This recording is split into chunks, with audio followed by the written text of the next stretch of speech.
Después de pasar 4 años en la sabana africana, regresé al país. Encontrarme con Santiago en la tienda de Xiaolongbao no me sorprendió. Lo único en lo que siempre coincidimos desde niños fue en estos dumplings rellenos de caldo de swan. Caminó rápidamente hacia mí, me examinó de arriba a abajo y, sin razón aparente, soltó un suspiro de alivio. ¿Ya te cansaste de andar salvaje? Ven a comer conmigo, después te llevo. Negué con la cabeza, no hacía falta. Además, ya había quedado con una amiga. Santiago sonrió, algo poco habitual en él. Parece que pasar un poco de dificultades te vino bien. Estás más tranquila, ya no eres tan parlanchina y molesta. Ahora que volviste, deja de irte por ahí. Seguí sin responder. Frunció el ceño, incómodo. Ana, ¿por qué no hablas? Por un instante me pareció irónico. Algún día, el mismo Santiago que siempre se quejaba de que yo hablaba demasiado, ahora me preguntaba por qué no decía nada. La respuesta era simple, porque me había convertido en lo que él siempre había querido, una muda. Capítulo 1. En ese momento, mi amiga que acababa de entrar escuchó sus palabras y empujó a Santiago con rabia. ¿Estás loco? ¿Vienes a provocar?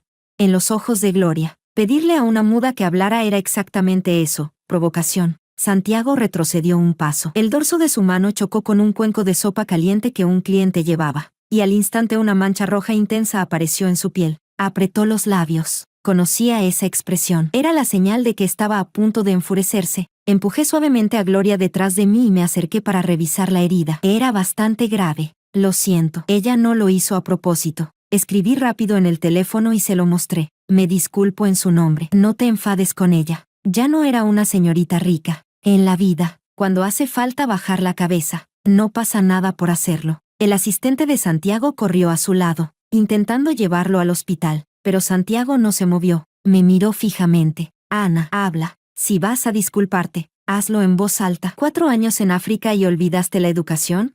Gloria, que ya se estaba arrepintiendo de su impulso, volvió a enfurecerse al oír eso. Se colocó delante de mí. Yo me hago responsable. Pagaré los gastos médicos y la ropa. ¿Por qué sigues molestando a Ana?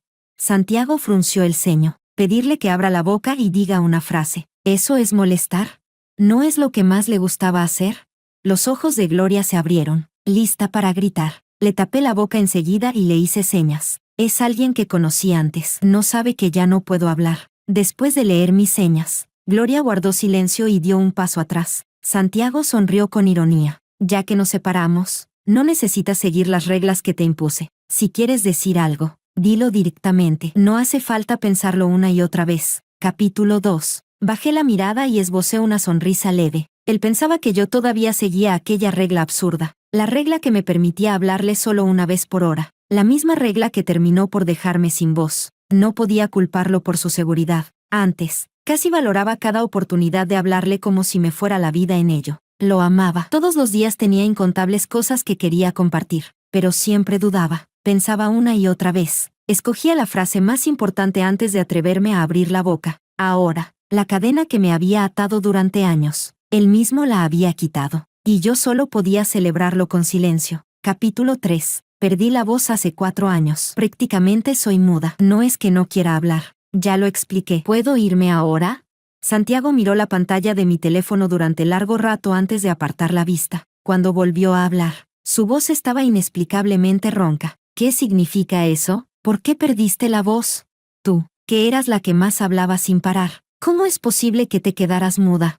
Santiago, que siempre defendía la comunicación eficiente, repitió la pregunta 2 veces. Al ver la inquietud en sus ojos, no supe cómo interpretarla. ¿No debería estar satisfecho? Por fin me había convertido en alguien que ya no lo molestaría. Ante su insistencia, negué con la cabeza. No pensaba explicar nada más. No quería volver a abrir esa herida sangrante. Cuando me di la vuelta para regresar junto a Gloria, Santiago no me siguió, solo pronunció mi nombre, con una frase cargada de frustración. Si no lo dices tú, lo averiguaré por mi cuenta. Al oírlo detrás de mí, me detuve un segundo y luego seguí caminando con resignación. Que investigue si quiere, aunque descubra la verdad. ¿Qué cambiaría? Ya no lo amo, y tampoco lo odio. Capítulo 4. De regreso a la tienda con Gloria después de cenar, pasé por el jardín de infancia al que asistí de pequeña. Recordé cómo, cada día al salir de clases, Santiago me tomaba de la mano y salíamos juntos por la puerta. Siempre me sentaba, parlanchina como era, en el pequeño escalón de piedra junto a la entrada, y luego entraba a la tienda a comprarme algodón de azúcar. Después crecimos. Él se convirtió en el prodigio admirado por todos en la universidad. Cuanto más valoraba el silencio, más decía que yo era ruidosa y molesta, pero jamás soltó mi mano delante de nadie. En aquel entonces pensé que la sostendría para siempre, hasta que, tras graduarse, entró en el grupo empresarial de su familia. Con el trabajo cada vez más absorbente, mi deseo constante de compartir dejó de ser tolerable para él. La mayoría del tiempo, ni siquiera me daba un simple bien por cortesía. Impaciente, me impuso una regla: estoy ocupado, no tengo tiempo para escuchar tus tonterías. De ahora en adelante, solo puedes decirme una frase por hora. Al ver su cansancio, me convencí: está agotado, tiene demasiada presión, no le añadas más carga. Desde ese día cumplí la regla al pie de la letra. Cada mensaje que le enviaba lo medía palabra por palabra, pero en realidad, la mayoría de lo que quería decir era simplemente preocuparme por su horario desordenado. Me consolaba pensando que con los demás también era igual de impaciente, pero el año en que me gradué, incluso ese consuelo desapareció. Ese año, mi familia encontró a su hija biológica perdida, Luna. Aunque mis padres biológicos eran trabajadores humildes y nunca trataron mal a Luna, bastó una acusación suya, diciendo que yo la había intimidado, para que mis padres adoptivos trazaran una línea inmediata y expulsaran a esta falsa hija de la casa. En una sola noche, caí del cielo al suelo. La actitud de Santiago se convirtió en el único salvavidas al que podía aferrarme. Por una vez, fue él quien me llamó primero. Ya compré el anillo de compromiso. Pasa esta noche a recogerlo. Te llamarán luego para que elijas una casa que te guste. También te transferiré los gastos mensuales. No tengas miedo, nada va a cambiar. Aunque omitió deliberadamente la propuesta formal, estuve a punto de llorar de emoción. En mi momento más difícil, no me abandonó. No usé el dinero de Santiago. Alquilé un pequeño apartamento y mi salario era suficiente para vivir como una persona común. Esperaba que la vida volviera a mejorar. Esperaba el día en que me convertiría en su esposa. Pero pronto descubrí que Santiago trataba a Luna de manera diferente. Capítulo 5. Con una sola petición de mis padres adoptivos de que cuidara de Luna, Santiago comenzó a llevarla con frecuencia a la empresa para que aprendiera. Aunque Luna fingiera ser tímida y frágil, Santiago no mostraba ni un atisbo de impaciencia. Aunque sus preguntas fueran tan simples que bastaba buscarlas en el móvil, él las respondía con paciencia, explicándolo todo personalmente. Incluso cuando me veía de pie en la puerta, su actitud hacia ella seguía siendo tan cercana que yo parecía la extraña. La ternura en sus ojos era tan evidente que quizá ni él mismo se daba cuenta. Yo me quedaba en la puerta, bajando la mano una y otra vez sin atreverme a tocar. Así entendí que no odiaba las palabras innecesarias de todo el mundo, solo que la excepción no era yo. Cuando casi llegó a rodear a Luna con los brazos mientras le explicaba algo, discutí con él por primera vez. En sus ojos no había ni rastro de culpa. Incluso me reprendió: Luna no entiende nada. Si no hubieras ocupado todos los recursos que eran suyos, ¿cómo habría terminado así? Tiene miedo de que la menosprecien. Ni siquiera se atreve a hacer una pregunta más. Si no la guío así, ¿qué otra cosa puede hacer? Mi pequeño resentimiento y mi dolor se transformaron en una culpa aplastante. Sí, yo le debía eso, así que no podía decir nada. Solo podía aferrarme al compromiso que Santiago me ofrecía casi como una limosna, amándolo con humildad. Pero la relación no tardó en romperse por completo. El candelabro del viejo apartamento que alquilaba cayó sin previo aviso mientras cenaba. No tuve tiempo de reaccionar. La pesada estructura me golpeó y me lanzó al suelo. El olor metálico de la sangre llenó el aire. El dolor y el mareo me dejaron inmóvil, tirada entre los cristales rotos. El instinto de supervivencia me hizo reunir las últimas fuerzas para alcanzar el teléfono sobre el sofá. El primer y único pensamiento fue llamar a mi contacto de emergencia, Santiago. Quería que llamara a una ambulancia. En ese momento ya estaba demasiado aturdida para explicar mi ubicación. El teléfono sonó durante largo rato antes de que respondieran. Pero no fue su voz, fue la voz suave de Luna. Hola. El dolor insoportable y mi conciencia desvaneciéndose no me permitieron preguntarme por qué había contestado ella. Con el último aliento pedí ayuda. La lámpara me cayó. 120. Hermana, ¿qué dijiste? Entonces escuché su conversación al otro lado. La voz impaciente de Santiago. ¿Qué quiere ahora? Luna dudó con inocencia. No entendí bien, pero habló. No, entonces cuelga. Una frase por hora. Ya usó su cuota. La llamada se cortó. En ese instante, el dolor del corte en mi cabeza no era ni una 10,000ª parte del dolor en mi corazón. Perdí el conocimiento por completo. Más tarde, recibí esa llamada que casi me cuesta la vida. y entonces decidí irme a una organización de rescate de fauna en África. Allí estaba bien, no había invierno, tampoco nadie que me considerara molesta por hablar demasiado, solo que ya había envejecido, y ya no podía hablar. Capítulo 6. Cuando Santiago me encontró en la clínica veterinaria. Acababa de esterilizar a un gato naranja. Su voz estaba algo ronca. Ana, ya averigüé lo que pasó hace 3 años. Bajé la cabeza, me quité los guantes y me lavé las manos sin responder. Dijo con frustración. No sabía que estabas herida. Luna contestó el teléfono. Si lo hubiera sabido, te habría llevado al hospital enseguida. Incluso habría buscado un psicólogo para ti. Si no te hubieras ido sin decir nada, te habría llevado al país a ver a los mejores neurólogos y psicólogos. No respondí, solo me froté las manos con más fuerza, como si intentara borrar las manchas de sangre de aquel año. Santiago recuperó poco a poco su tono habitual. Ya contacté a especialistas en mutismo psicógeno. Tengo una finca adecuada para que descanses. El entorno es bueno y el equipamiento completo. Ana, sé buena. Vamos a tratarte primero. Sí, sé buena. Esas 2 palabras fueron como una llave que abrió recuerdos sellados. Desde pequeña, siempre fue así. Decía que yo era demasiado ruidosa, imponía reglas estrictas, pero cuando necesitaba ayuda, lo resolvía todo de inmediato. Por eso, cuando estuve al borde de la muerte, lo llamé, lo consideré mi único salvavidas, pero fui ingenua. Olvidé que para entonces Luna ya estaba a su lado, ya no era mi héroe. Respiré hondo, contuve la amargura y volví a escribir. No voy. No esperaba una negativa tan directa. La sorpresa cruzó su rostro. Seguí escribiendo. Santiago, no perdí la voz solo por la herida. Al menos, no del todo. ¿Recuerdas lo que hiciste después de mi operación? Después de que colgara aquella llamada, igual me sometí a la cirugía. Cuando desperté de la anestesia, descubrí que no podía emitir ningún sonido. Santiago me llamó por videollamada. Me dijo que sus padres lo obligaban a casarse con la verdadera heredera. Me dijo que no soportaba ver a Luna llorar por él todos los días. Ella debía haber tenido desde el principio su identidad, el cariño, la vida privilegiada. Tú lo ocupaste por error durante 22 años, como aún no estamos casados oficialmente. Ana, devuélvele el compromiso. Sí. Después de todo, el bebé que sostuve en brazos al nacer y con quien acordé el compromiso fue ella, no tú. Al escuchar esa última frase, las lágrimas cayeron en silencio. La inyección para el dolor que acababa de recibir dejó de hacer efecto. Me dolía tanto que quería gritar. Sabía que Santiago ya era plenamente capaz de decidir por sí mismo. Nadie podía obligarlo. Fue él quien eligió ceder. Después de que el mundo entero me abandonara, él también comenzó a despreciarme por ser una falsa. 22 años de manos entrelazadas quedaron borrados. Desde el otro lado de la llamada, al no recibir respuesta, preguntó confundido. Ana, ¿por qué no hablas? Pero yo ya era muda. No podía decir nada, solo pude colgar. Al segundo siguiente, llegó su mensaje. Dijo que a Luna le gustaba el vestido de novia que había diseñado para mí y que esperaba que se lo cediera. Temblando, escribí, ese vestido lo diseñé para mí. No usé ni un centavo de la familia. ¿Por qué debería dárselo?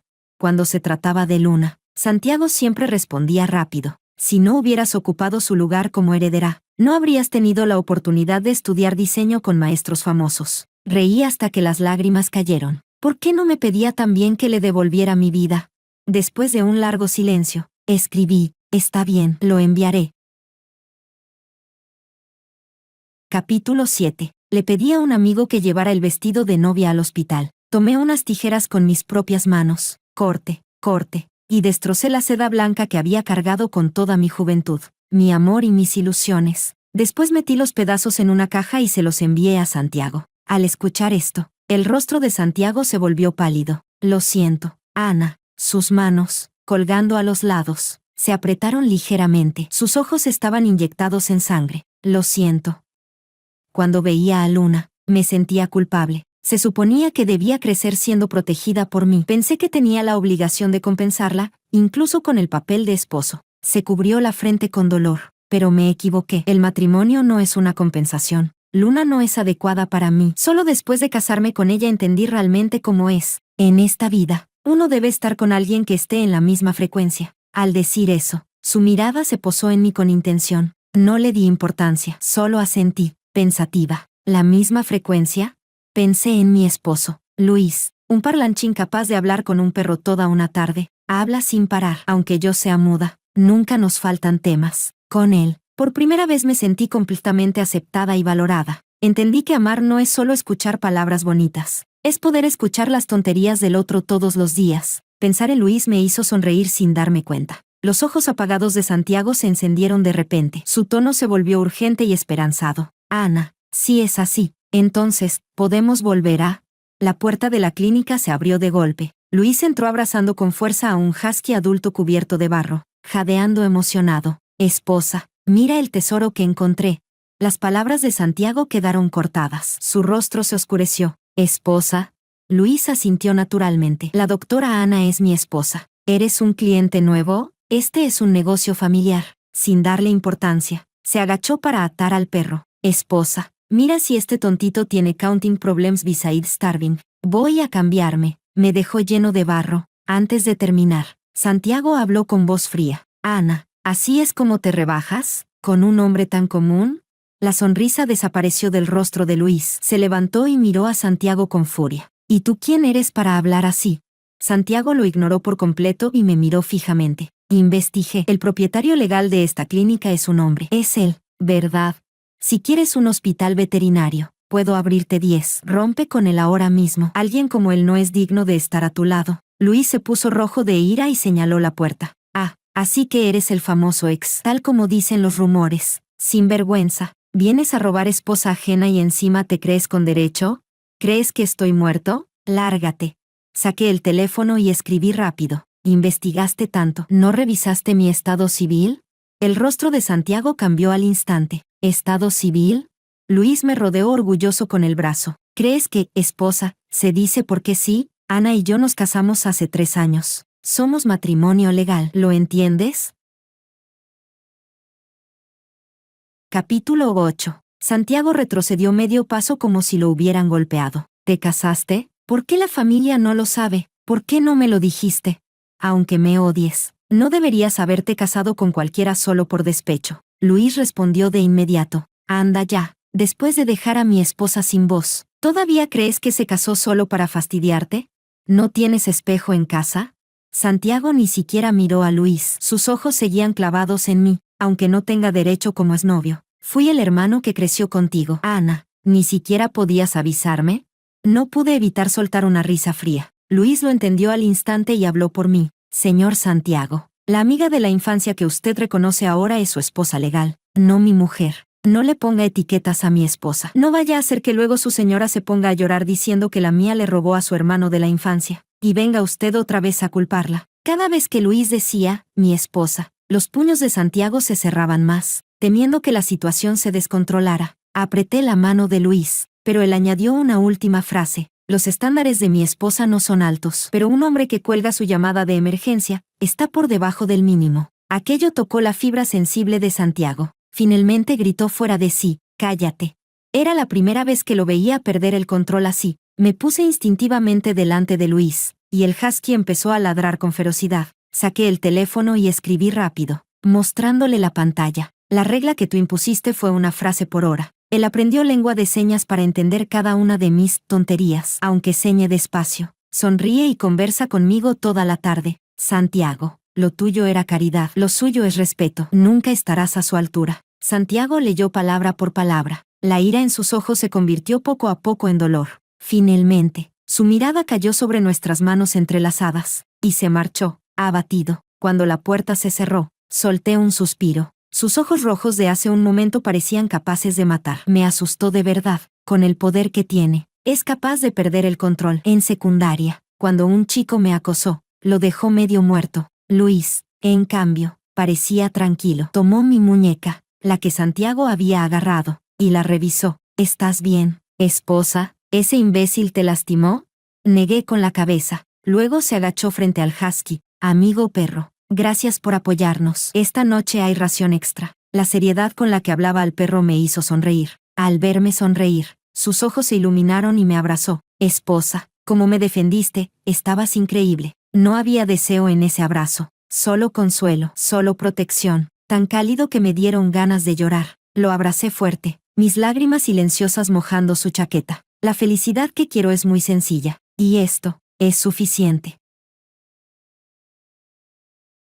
Capítulo 9. Santiago no sabía cómo había conducido hasta casa. Apagó el motor, pero no bajó del coche. Se quedó sentado en el asiento del conductor, encendiendo un cigarrillo que llevaba años sin tocar. Las palabras que Ana escribió en la pantalla apenas las había leído una vez, pero parecían grabadas en su mente. Una y otra vez le recordaban lo cruel que había sido. Recordó a Ana de niña, con los ojos brillantes, mostrándole el diploma que había ganado en un concurso de dibujo. Él solo respondió con un seco, nada mal. Hubo incontables escenas similares. La pequeña Ana compartiendo emocionada anécdotas del día, y él diciéndole que no lo molestara, que no lo hiciera perder el tiempo. Caridad. Ana no se había equivocado, solo que ahora, el que necesitaba caridad era él. Santiago dio una profunda calada. El humo le quemó los pulmones y empezó a toser. Cuando por fin se calmó, se cubrió el rostro. Entre sus dedos había humedad fría. Ana había sido demasiado obediente, tan obediente que, tras ser ignorada una y otra vez, tras ceder siempre, solo había soportado en silencio. Fue él quien empujó a aquella chica, que lo tenía como el centro de su mundo, hacia los brazos de otro hombre. Era un completo idiota. Pero, ¿cómo podía Ana, que lo había amado tanto, enamorarse de otro? Ana, que lo seguía desde pequeña como una sombra. Ana, que siempre soñó con ser su novia, su esposa. ¿Cómo podía abrazar a otro hombre? ¿Ese veterinario cualquiera iba a escuchar sus tonterías? Santiago se burló mentalmente. ¿Acaso yo no podría hacerlo? Cuando recién asumió la filial en la ciudad H, rodeado de presiones, desesperado por demostrar su capacidad, fue demasiado impaciente, demasiado ansioso por triunfar. Por eso fue tan duro con Ana. Ella solo quería ser escuchada, valorada. ¿Qué tenía eso de difícil? Podía cambiar. Si corregía sus defectos, si era más paciente, si le daba todo lo que antes ella anhelaba, ella volvería. Después de todo, tenían 22 años de historia. Después de todo, ella lo había amado tanto. Un simple veterinario, ni más guapo ni más rico. No había forma de que perdiera. Al llegar a casa, siguió fumando en silencio. Luna entró tambaleándose, oliendo fuertemente a alcohol. Se burló. ¿Qué pasa? ¿Hoy no fuiste a rendirle pleitesía a tu amor platónico? Santiago aplastó el cigarrillo. Su voz era helada. Mi abogado te contactará mañana para hablar del divorcio. Prepárate. ¿Divorcio? Luna soltó una carcajada. ¿Por fin no puedes seguir fingiendo? Hace tiempo querías divorciarte, pero no querías soltar los beneficios entre nuestras familias. ¿Qué pasa? ¿Ahora que ella tiene protector te entró el pánico?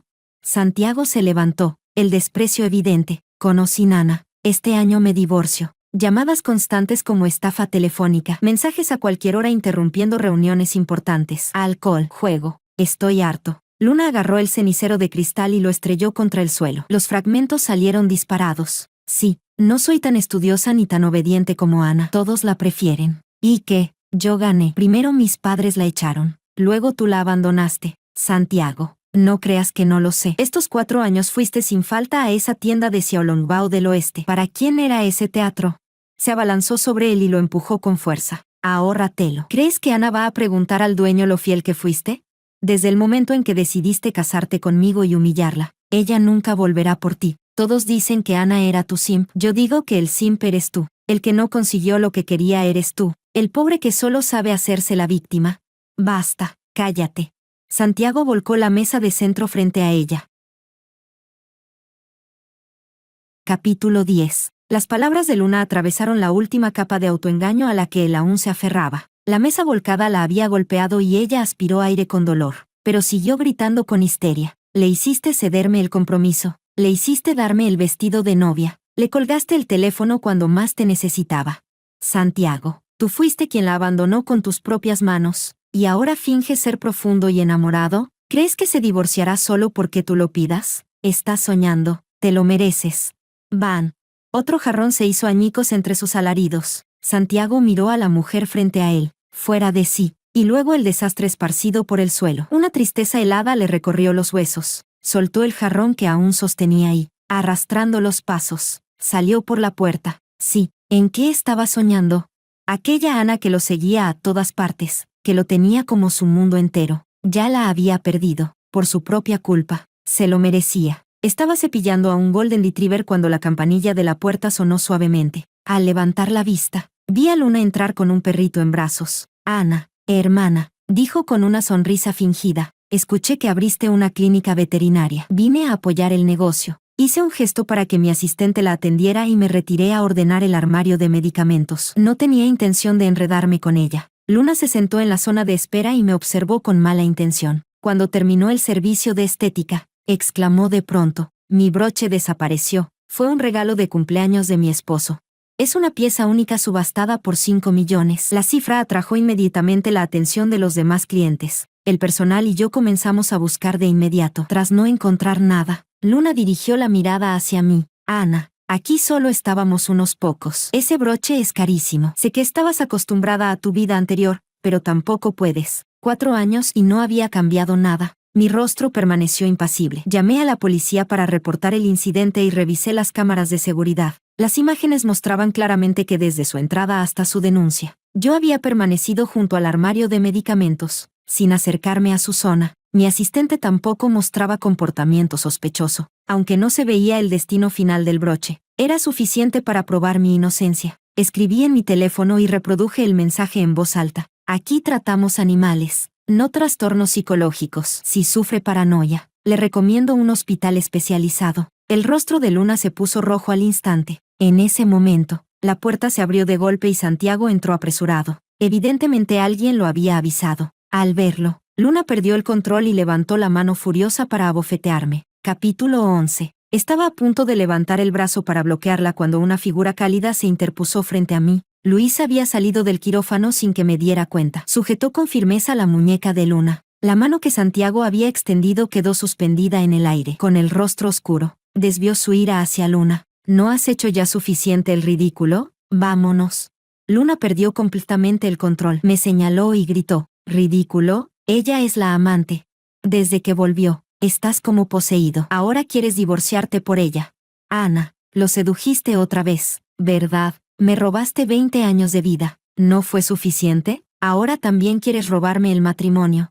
Santiago la interrumpió con severidad. Luna, nuestro divorcio es porque estoy harto de ti. No tiene nada que ver con Ana. ¿Cómo que no tiene nada que ver?, chilló ella. Si no hubiera regresado, una mujer con un gato ragdoll en brazos no pudo evitar intervenir. Desde el principio no creímos que Ana te robara nada. La semana pasada mi gato callejero estaba muriendo y ella lo operó toda la noche sin cobrar un centavo. No es ninguna interesada. Así es, añadió una señora con un corgi. La pareja aquí se nota que se quiere. Siempre vienen y se van juntos. Si no puedes retener a tu marido, no culpes a otros. Exacto. No todo el mundo está obsesionado con tu esposo. Si quieres hacerte la esposa delicada, hazlo en tu casa. No vengas a molestar. Los clientes hablaron uno tras otro en mi defensa. Luna quiso enfrentarse a todos, pero Santiago le tapó la boca y la arrastró fuera de la clínica.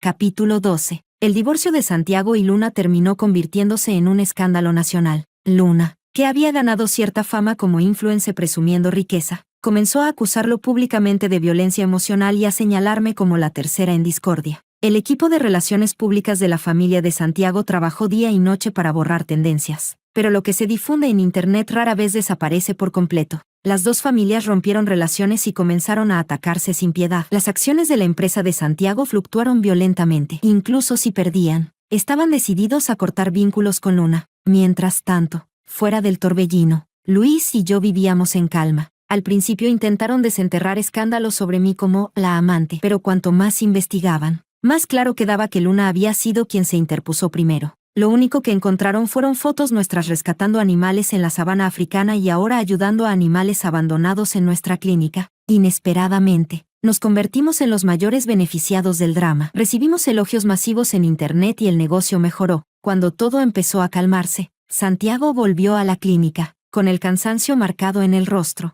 Ana, lo siento, te involucré en todo esto. Negué con la cabeza. Mientras no vuelva a ser abandonada por familia o amor, puedo enfrentar cualquier tormenta sola. Además, Luis estuvo siempre a mi lado. Los animales me daban consuelo cada día. Ya no era la Ana que yacía sola en un charco de sangre. Me divorcié de Luna. Fue limpio. Puedo escucharte. Todo lo que quieras decir. Estoy aprendiendo lengua de señas. Tú. Dejé el cepillo con fuerza y lo miré con frialdad. Se quedó callado. El silencio llenó la sala. Un silencio que nunca antes había existido entre nosotros. Siempre que yo estaba a su lado, jamás faltaban palabras. Parecía incapaz de soportar aquella frialdad. Tras contestar una llamada, se marchó apresuradamente. Santiago, así que también puedes sentir lo que hiere la indiferencia. Entonces, ¿Por qué me trataste así?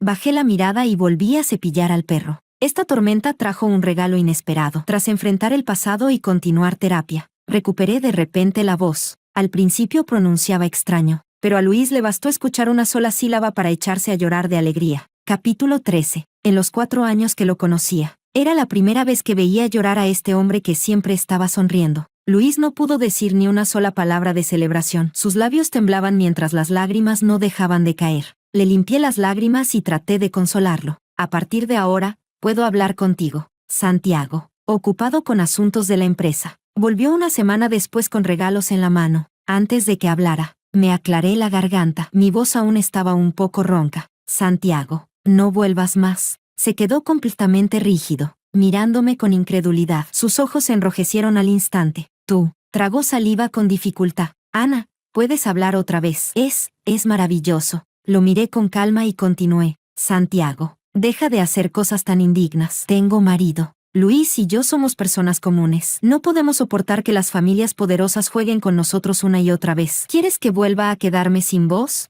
Al escuchar mi última frase, la luz en sus ojos se apagó por completo. Tras un largo silencio, volvió a hablar. Ana, escuchar tu voz es algo tan feliz. Cuando uno se acostumbra a algo, deja de valorarlo. Sonrió con amargura, burlándose de sí mismo. Fue mi estupidez. La felicidad que estaba al alcance de mi mano, la aparté yo mismo. Mientras puedas sonreír como antes, hablar sin preocupaciones, entonces no importa si quien escucha todas tus historias no soy yo. Te deseo felicidad. No respondí. Bajé la cabeza y seguí cepillando con suavidad al gato ragdoll que tenía en brazos. Él ronroneaba satisfecho. El sonido del llamador de viento acompañó la salida de Santiago. Mi vida, por fin, tomó un ritmo estable y feliz. El trabajo en la clínica veterinaria era ajetreado pero gratificante. Ahora había un hablador más que conversaba con los animales todo el día. Era como si estuviera compensando los 4 años en silencio, hablando tanto que se me secaba la garganta. Tomé el vaso de agua que Luis me pasó y sonreí mientras bebía un sorbo. Esta vez, nadie volvería a decir que hablo demasiado. Mi nombre es Daniela Espinosa, tengo 29 años. Y durante los últimos 12 años he creado arte bajo el seudónimo de para mantener mi privacidad en un mundo donde ser mujer joven y talentosa a menudo significa enfrentar más obstáculos que oportunidades. Lo que mi familia no sabe es que mis pinturas se han vendido en galerías de Nueva York, Londres y Tokio por cifras que superan el salario anual de la mayoría de las personas.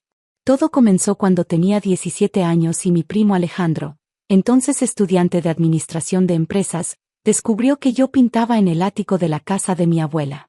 Él tenía 24 años y acababa de regresar de un MBA en España con ideas grandiosas sobre inversiones en arte.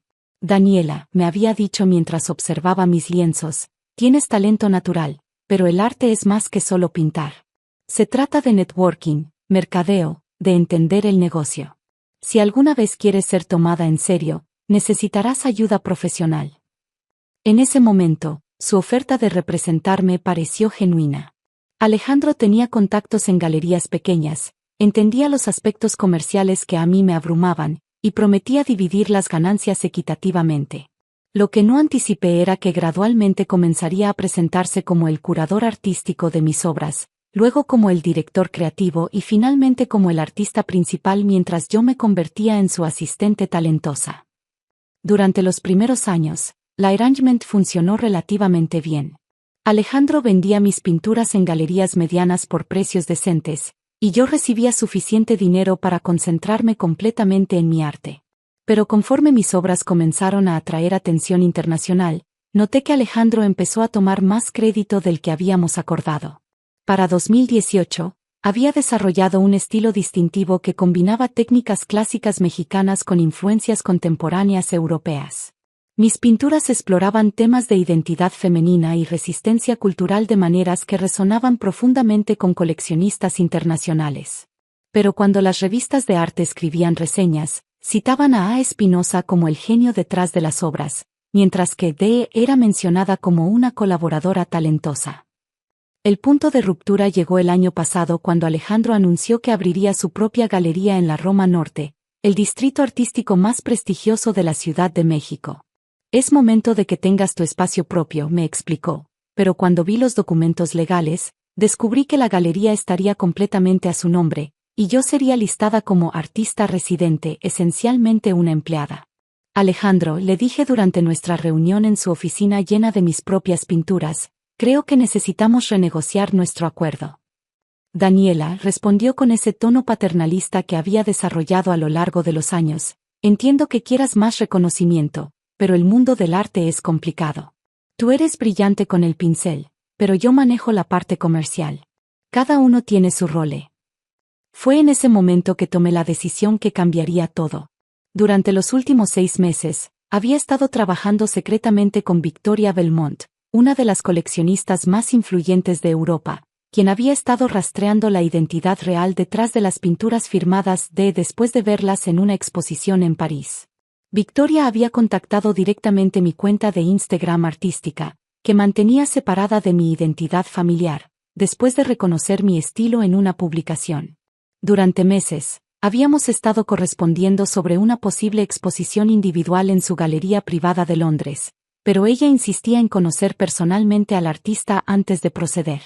El arte es intensamente personal, me había escrito en uno de sus emails. Necesito entender la visión del creador, no solo las interpretaciones de intermediarios. Mientras tanto, Alejandro había estado preparando meticulosamente la inauguración de Galería Espinosa. Había invertido una fortuna en el espacio, pisos de mármol travertino, sistemas de iluminación de grado museo, y un sistema de seguridad que protegía mis pinturas como si fueran tesoros nacionales. La ironía no se me escapaba. Durante las semanas previas a la inauguración, observé cómo Alejandro ensayaba su presentación frente al espejo de su oficina. Había memorizado biografías de artistas famosos, estudiado tendencias del mercado internacional, y preparado respuestas sofisticadas para preguntas técnicas sobre su proceso creativo. Es crucial proyectar autoridad, me explicó mientras yo organizaba las invitaciones. Los coleccionistas serios no compran arte, compran al artista. Necesitan creer en la persona detrás de la obra. La noche de la inauguración llegó con esa energía eléctrica que solo existe en eventos donde el dinero, el arte y el ego se intersectan. Galería Espinosa brillaba bajo las luces profesionales, transformando mis pinturas en joyas que parecían flotar en las paredes blancas inmaculadas. Llegué temprano, vestida con un vestido negro sencillo que contrastaba deliberadamente con el traje de diseñador italiano que Alejandro había elegido para su debut como artista establecido. Me posicioné cerca de la entrada, oficialmente como coordinadora de eventos, pero realmente para observar cómo se desenvolvía la noche. Los invitados comenzaron a llegar alrededor de las 7, coleccionistas privados, directores de museos, críticos de arte, y socialites que consideraban estas inauguraciones como eventos de networking disfrazados de apreciación cultural. Alejandro se movía entre ellos con la confianza de alguien que había ensayado este momento durante meses. Bienvenidos a Galería Espinosa, anunció cuando el salón se llenó. Esta noche celebramos no solo un nuevo espacio, sino una nueva era en el arte mexicano contemporáneo. Escuché desde el fondo mientras explicaba su filosofía artística, usando vocabulario que habíamos desarrollado juntos durante años de conversaciones sobre mi trabajo. Era surreal escuchar mis propias ideas sobre color, composición y simbolismo cultural saliendo de su boca como si las hubiera concebido él mismo. El arte debe funcionar como un puente entre tradiciones ancestrales y realidades contemporáneas, declaró frente a una de mis pinturas más complejas, una pieza que había tardado 8 meses en completar. Cada pincelada representa un diálogo entre el pasado y el futuro de nuestra identidad mexicana.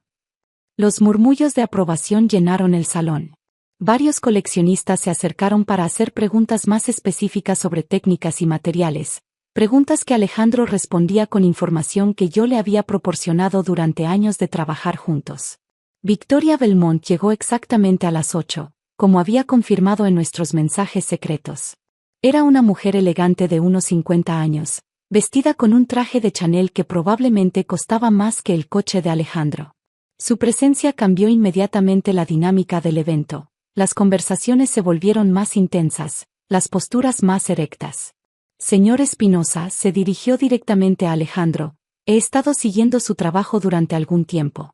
Sus pinturas tienen una autenticidad emocional que es rara en el arte contemporáneo. Alejandro prácticamente irradiaba satisfacción. Muchas gracias, señora Belmont. Invertir en arte real requiere sofisticación que personas como mi asistente Daniela simplemente no poseen. Es una diferencia entre entender el arte intelectualmente versus vivirlo visceralmente. Me señaló casualmente donde yo estaba arreglando catálogos, reduciéndome a decoración humana en su momento de triunfo. Victoria asintió pensativamente mientras caminaba hacia mi pintura más reciente, una pieza que exploraba la maternidad a través de símbolos prehispánicos. Esta obra en particular me fascina. Hay algo en la técnica de las sombras que me recuerda al trabajo de una artista que he estado intentando contactar. Una artista que firma simplemente como V. Vi cómo el color se drenaba ligeramente del rostro de Alejandro.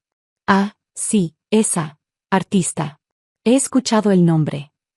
Curiosamente, continuó Victoria, examinando de cerca las pinceladas, esta técnica de layering es idéntica a la que vi en las obras de Dee en París. La manera de aplicar los óleos, el uso específico de espátula para crear textura, es como una firma artística. Alejandro se aflojó la corbata nerviosamente. Bueno, hay muchas influencias compartidas en el arte contemporáneo. Es natural que existan similitudes. Fue en ese momento que Victoria se giró hacia mí con una sonrisa que indicaba que sabía exactamente lo que estaba haciendo. Disculpe, señorita, ¿podría acercarse un momento? Caminé hacia ellos sintiendo los ojos de todos los invitados seguir mi movimiento. Alejandro me miraba con una expresión que mezclaba confusión y pánico creciente. ¿Su nombre es Daniela?, preguntó Victoria con tono casual. Sí, señora. Daniela Espinosa, por casualidad. Efectivamente. Victoria sonrió ampliamente y se dirigió a toda la galería con voz clara y autoritaria. Damas y caballeros, tengo el honor de presentarles a la verdadera artista detrás de estas obras extraordinarias. Daniela Espinosa, conocida internacionalmente como Dee, es la genio que he estado tratando de localizar durante meses para una exposición en mi galería de Londres. El silencio que siguió fue tan completo que se podía escuchar el sistema de ventilación del edificio. Alejandro se quedó paralizado, su boca abriéndose y cerrándose sin producir sonidos. Esto es un malentendido, finalmente logró articular. Daniela es mi asistente, una artista talentosa, sí, pero yo soy el creador principal del autorretrato emocional número 7, interrumpió Victoria, señalando una pintura específica. ¿La pieza que explora la violencia doméstica a través de la perspectiva femenina? Interesante que un hombre haya capturado tan auténticamente la experiencia del miedo femenino. Alejandro se quedó sin palabras. Victoria continuó dirigiéndose a los invitados. He estado correspondiendo con la señorita Espinosa durante meses sobre una exposición individual. Sus obras han sido vendidas en mis galerías de Londres y París por precios que superan los 200.000 euros cada una. Los murmullos de los invitados se convirtieron en conversaciones abiertas. Varios coleccionistas se acercaron a mí directamente, ignorando completamente a Alejandro, quien permanecía inmóvil en el centro de la galería como una estatua rota. Señorita Espinosa, me dijo el director del Museo de Arte Contemporáneo, ¿podríamos hablar sobre una retrospectiva para el próximo año? Durante las siguientes 2 horas, me encontré en el centro de las conversaciones más importantes de mi carrera artística. Ofertas de exposiciones, comisiones privadas y colaboraciones internacionales llovían mientras Alejandro observaba desde una esquina, su sueño de ser reconocido como artista desmoronándose en tiempo real. Cerca del final de la noche, se acercó a mí con una expresión de derrota total. Daniela, podemos resolver esto. Somos familia, hemos trabajado juntos durante años. Tienes razón, Alejandro, respondí con calma, hemos trabajado juntos. Yo he creado arte, y tú has tomado crédito por él. Eso se acaba esta noche. Victoria, quien había estado observando nuestro intercambio, se acercó con documentos en la mano. Señorita Espinosa, tengo contratos preliminares para 3 exposiciones individuales en Londres, París y Nueva York. Si está lista para firmar, podemos establecer representación internacional exclusiva. Tomé los documentos con manos que apenas temblaban. Después de años de permitir que otros hablaran por mi arte, finalmente tenía la oportunidad de hablar por mí misma. Los meses siguientes fueron transformadores. La exposición en Londres se agotó en la primera noche, estableciendo récords de venta para una artista mexicana emergente. Las reseñas internacionales elogiaron la autenticidad emocional y la técnica impecable de Dee, finalmente revelada como Daniela Espinosa.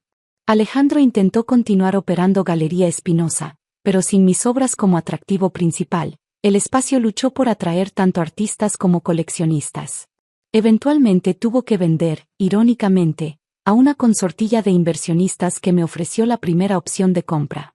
6 meses después de la inauguración desastrosa, reabrí el espacio como Galería DE, dedicada exclusivamente a promover artistas mujeres latinoamericanas emergentes. Alejandro asistió a la reinauguración, no como familiar arrogante, sino como un visitante más que admitía silenciosamente mis pinturas desde la periferia. Victoria se convirtió no solo en mi representante internacional, sino en una mentora que me enseñó que el mundo del arte, aunque complicado, tiene espacio para autenticidad cuando tienes el coraje de reclamar tu propia voz. En mi estudio actual, rodeada de lienzos que llevan orgullosamente mi nombre completo, a veces pienso en esa noche cuando mi verdadera identidad se reveló frente a una galería llena de extraños. No fue solo el momento cuando recuperé mi arte, fue el momento cuando recuperé mi poder de definir quién soy como artista y como mujer. Porque al final, el arte más poderoso no es aquel que impresiona a críticos o vende por millones, sino aquel que te permite finalmente firmar tu propio nombre sin pedir permiso a nadie más.